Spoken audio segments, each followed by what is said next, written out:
Hey everyone, it's Alison Heikkila. Thank you so much for joining me. Today we are going to be using the Broken Lines Stencil from A Colorful Life Designs, which just came out on April 1st. I thought it was really cool. I love the release this month. It's super geometric, so if you haven't checked it out, I do have a partial release video on my YouTube channel on April 1st, so you can go back and take a look at that. It's not everything that's in the release, but it's some of the favorites that I had that I decided to work with this time. So again, we're working with Broken Lines, and I wanted to use something with a gel press print. I have so many prints, and a lot of them are like roll-off prints, or they need more layers, and sometimes just stenciling on top is a great way to get a finished like card front without a whole lot of work. So let me show you what we're going to be working with. I've got this sort of hot mess express that's happening here. I don't even know what I used on this. It's just all sorts of stuff. I think that there's alcohol inks, and this is just copy paper. And I don't usually use alcohol inks on copy paper, so this must have started off as like a roll-off print, something like that. I don't know, but there's a lot happening here. So what I like to do is I take this little tool that my son made me on the 3D printer, and I like to isolate areas that are 4 by 5 1/4 to see if there's actually anything that I can work with. So I'm really liking this here. And since my stencil is 6 by 6, you can kind of see that there's like a square happening here. I can just do that whole thing if I want to, or I can cut it down.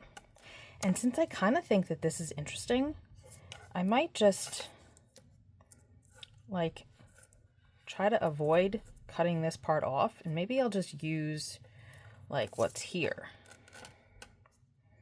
I don't love that. But you see, it's kind of fun to like fiddle around with it and kind of see what areas work and what areas don't. Honestly, I'm willing to sacrifice that because I like all of these colors here. So I think that we'll do that. I'm going to take a pencil, if I can find one. Here we go. And I'm going to just put a line because it's going to line up with this, and that's where I want to cut. Okay, so I've got my trimmer here. I'm going to just line it up with that mark that I made, my pencil mark. And I'm going to just cut the whole thing across. Like usually I would just take some care and kind of just cut off the one little piece that I wanted, but in this case, it's fine. Okay, so now I'm going to just make this 4. And then I'm going to take this and make it 5 1/4. And I can totally use these pieces another time. And I still have a good amount of this, which is nice. Okay. So I'm liking this. I like all of these colors, but it needs something to kind of break it up and make it more visually interesting. Right now it's a little bit overwhelming. There's just too much going on. So what we're going to do is I'm going to take my gel plate. I'm going to put this on here like so. And I'm going to put this on top like that. It's going to hold it down really nicely for me. And then I'm going to take my VersaMark ink, and I have a sponge dauber that is specifically for my VersaMark. That's why it's got this washi tape on it. So this way I know it's not for colors, it's specifically for my VersaMark, because I don't want to get this sticky ink into other ink pads. And using the gel plate is great because it keeps everything in place. And it's going to work out really well. So now we're just going to apply the VersaMark across the whole thing. And you are not going to be able to see where it is. I can kind of see it if I tilt it. Like I can see that this is shiny here. Can you see that? The whole thing sort of looks shiny. You can see the difference from here, I think, to here. There's like, the ink is there. It's tricky to see. But anyway, you'll have to believe me. So that's one of the reasons I like putting it on this skinny acrylic block. I'll have it linked in the description below. It's by Joggles. But this way I can kind of tilt it up and say, all right, I missed a spot here, or I missed a spot there, and I can see where it's going to be. So I'm going to just continue this because really you can't see what I'm doing right now. So I'm going to just finish this up and then we'll move on. Something I wanted to point out is that a lot of times when I make prints, I use acrylic paint or other things that don't necessarily want to have ink on top of them. If acrylic paint, for example, will act as a resist, and regular ink won't stick to it. So that's why I'm using the VersaMark, because it's sticky and I can just use embossing powder on top after it's, you know, all inked up. So that's why I'm using VersaMark as opposed to just going in with like a deep color of ink, because it might just slide off, especially because, well, I think I used alcohol inks on here. I'm not totally sure, and there could be acrylic paint as well. So now we're going to peel this off, and hopefully I did a good enough job with applying the VersaMark. So you can use a pigment ink and then perhaps emboss on top, so this way nothing slides off. I've got a piece of scrap paper here, and I've got PearLustre Amethyst embossing powder from Stampendous. Probably can't get this anymore. Use what you've got. I just wanted something that was a nice, dark, rich color. And I should have used my embossing powder bag, like the anti-static powder tool. And as per usual, I forgot, but it seems like this is working out okay. I'm just going to dump this on here. Coat the whole thing as best as we can. Tap off the excess. Try not to smudge any of those lines.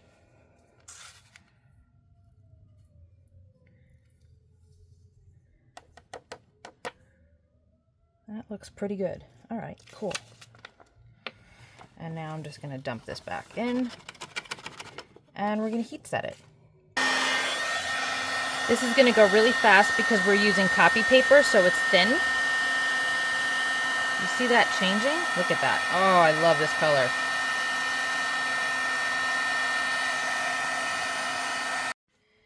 Here is the finished panel, and I think it looks amazing. It makes all of that chaos that was happening on the original piece recede a bit to the background, and now it just looks interesting because you've got the focal stencil design on top. So the background is just secondary now, but the colors are great. And look at that flash. Oh my gosh. I really love that. So now we need to finish our card. I happen to have this card base that I had originally painted with, what color is this? It was Sweet Plum fireworks spray, and it just didn't work with whatever I was doing at the time, so I just put it off to the side. And while this wasn't the color I was going to use, I think it works out well. I was going to use teal because, you know, teal is my favorite besides purple. But since we have a lot of purple going on, I was going to use the teal, but I think that this looks pretty nice like that. And it's got a bit of shine because, again, it's a fireworks spray. See that? Oh, so pretty. So now we just need a sentiment. We're going to keep this really simple. And you can do this. If you're not a gel printer or a mono printer, don't think that you can't do this technique. You can. You would use like pattern paper or something like that. So don't feel like you can't do this if you don't monoprint. You can totally do it.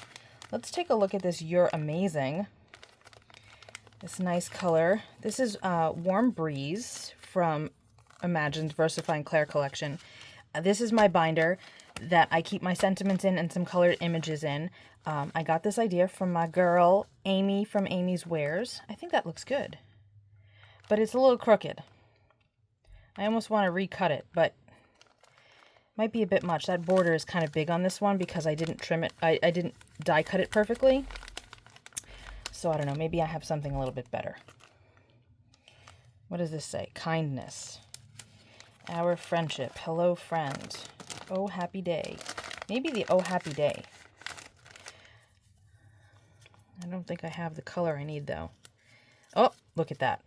We do. See, it's nice to batch out sentiments, and then you don't have to take time to do it. But again, that white is a little distracting to me. We're going to need to do something else. So back to the drawing board. Okay, I went back through the binder, and I pulled out the sentiments from Pinkfresh Studios. These are the perfect sentiments. It's all on one stamp and then one die. So you do it all at once. Well, twice, because first you stamp and then you die cut, and it's great. Very hard to find, but if I can find it somewhere, I'll link it below. And that is cut much closer to the letters, so the white isn't as distracting.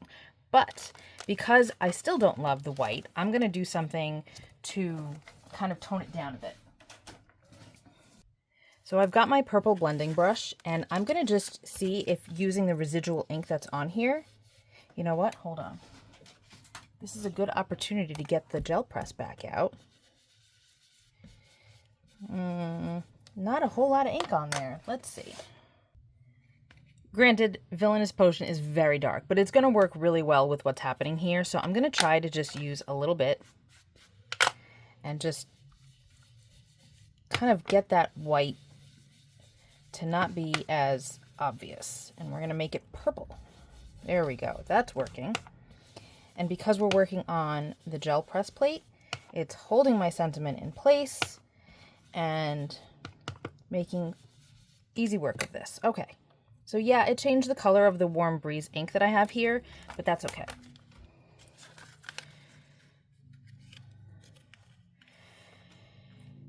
And now I feel like it's a little too dark.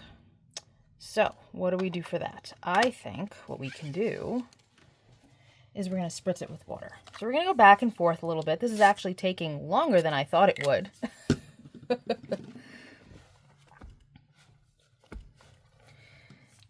just spritzing with water. And yeah, it's curling because it's wet and it doesn't want to be wet, but that's okay. How's that? Is that better? It's a little bit dark still. Let me think. Let's think about this. Here's my solution. I'm using a clear Wink of Stella, and I'm just applying it in a circular motion. Now, it's a little darker than it will be in a few minutes because the paper is wet. So it's going to dry back, but this is kind of pulling some of that Villainous Potion up, and it's lightening it. Plus, the added shine is going to help. And see, I like that better. That's better. So now we just need to glue. All right, let's see. I've got it all glued down. And you can see that that purple has lightened up now that it's dry. And you can see that shine from the Wink of Stella. And I love it. I think it came out really cool. And I got to use a background that I really didn't like at all, which, you know, wasn't meant to be like a finished print. But I certainly didn't want to throw it away. And I think it came out really cool.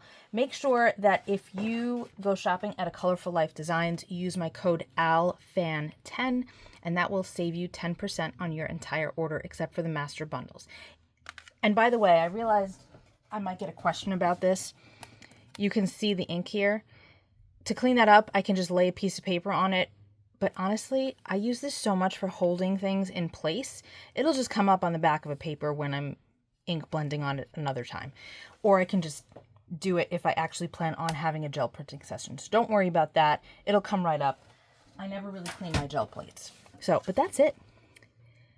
I hope you like this card. I think it came out really cool. I love these colors together, and this stencil is awesome. So I will be back very soon with another video. Thank you so much for hanging out with me. Be well, stay safe. Peace out.